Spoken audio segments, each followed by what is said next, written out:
Peace and greetings, family. Peace and greetings. I hope you all can hear me really well. Um, I'm out right now.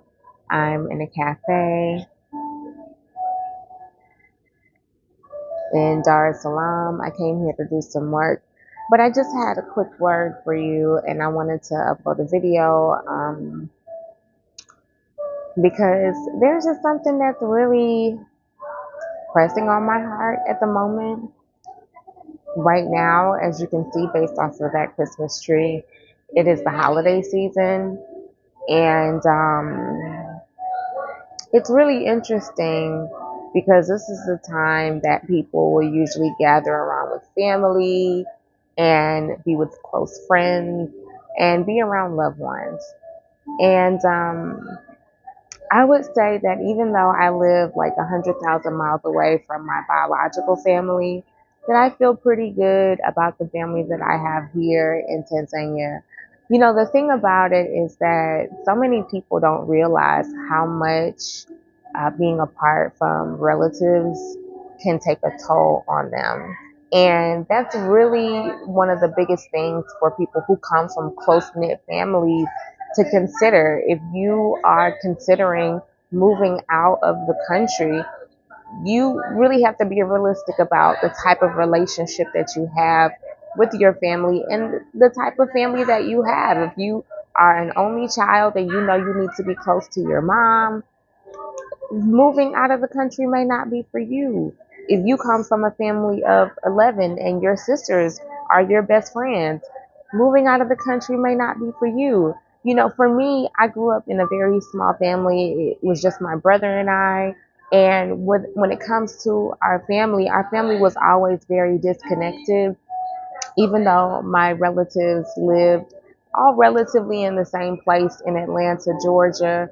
They did not get together often. We would see each other maybe once a year over the holiday period, maybe for Thanksgiving or for Christmas or for graduation. So we really didn't grow up in a close knit family. So me moving out of the country was very, very easy. And if anything, for me, I should have moved earlier. That's my only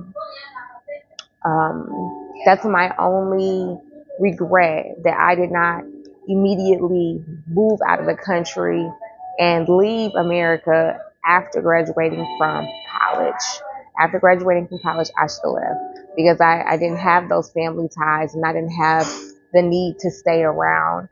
But if you do have those family ties and you do need to stay around, then maybe, doing a short term stay somewhere would be a better fit for you. Maybe you should consider staying somewhere for 6 months or 4 months and then coming back home and being with family.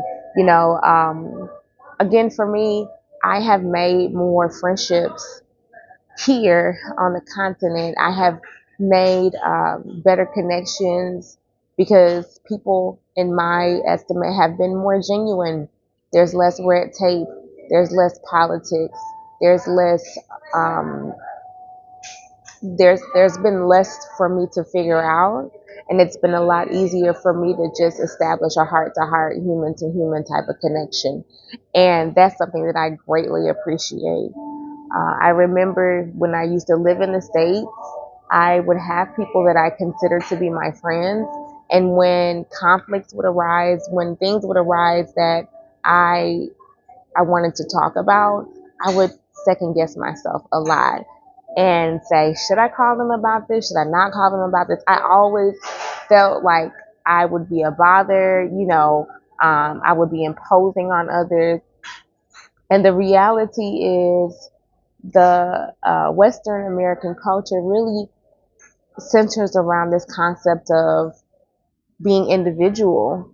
It's an individual game. It's you, yourself, and whoever you are. It's you against the world. Um, it's me, myself, and I. It's no new friends. It ain't nothing to cut that bitch off. Like, these are all of the cultural nuances that that really I'm waving at another friend. These are all really the cultural nuances that are so deeply embedded into the culture that we don't even really notice it. We don't really even pay attention to it. We're not actively aware of how much that is being injected on us. And then there are those of you who have such beautiful, robust families that that you honestly don't even realize that you don't even have to make friends. Like you went to school with your cousins, you know, you can call your sister, you can call your brother, you know, you all like each other, you can hang out with each other. Your kids are also cool. You can hang out with your kids. So for those of you who have that, I love that. I appreciate that. I honor that. I respect that. For those of you who are like me, a lot of us have to create our family dynamic and create our friendships and really create these things that we value. So that's something to be said. And just a short story, you know, a personal share with you all about, you know, the things that I'm speaking about. Something really interesting happened. So my son, who I came back to Atlanta, you've heard me talk about him. I came back to Atlanta to get him and brought him to Africa. My son went to Atlanta for the holidays. So uh, his father bought him a plane ticket and he went to Atlanta to visit his family and friends for the holidays. And what was interesting to me was the way that that energy just really panned out. And let me explain what I mean. So my son's dad bought this ticket probably about 2 months ago. And my son's father is Jamaican, but he has lived in the U.S., I think, probably the last 20 years now. So he bought the ticket for him about 2 months ago. And literally, the day the day of his departure, he's calling my brother and calling my daughter to see if they can pick him up from the airport. And it really, really struck me in a very visceral way. I was a little taken aback by how shocked I was, shocked and appalled. My brother could not pick him up because my brother he just had a new baby and he was taking the baby to the doctor. And then my daughter had to be at work an hour before he was arriving.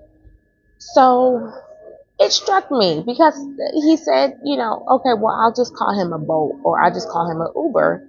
And I thought to myself, this is crazy. What's crazy? What am I talking about? I'm talking about the fact that my son is going home, right? He was born and raised in Atlanta. He's going home where he has two grandmothers. He has about two aunties, three uncles. He has maybe about uh, five first cousins who are adults. Like you got your sister there. Like your father. Like it's just way too many. You got about 25 family members there. And the concept, the energy, the read was, wow, you're going home to a place where you got 25 family members and can't nobody come and pick you up. Everybody's so busy. Everybody's so occupied. People are living their lives, and honestly, you can't expect nobody to do nothing for you. And you know, he a big boy. He gonna figure it out. I said, you know what? It's crazy because my mama's a grown woman. She's 70 years old. If she came over to Tanzania, that's not her home. I would be there to pick her up. My uncle, when he goes home to Trinidad, somebody's there to pick him up, and he's in his 60s. Make it make sense. People get out of jail. They got a homecoming.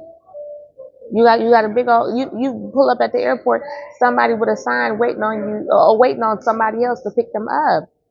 You going home? He done traveled 100,000 miles away and ain't nobody there to pick him up. It's giving. It's giving. It's not giving. It's not.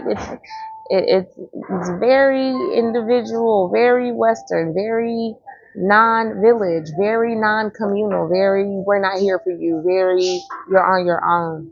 And that's the same reason that I moved him up out of that place.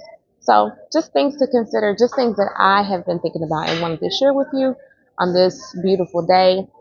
I hope you're having a lovely day, or good morning, good evening, good afternoon, wherever you are. Habar Yako and all that good stuff. All right, I'll see you next time. Peace.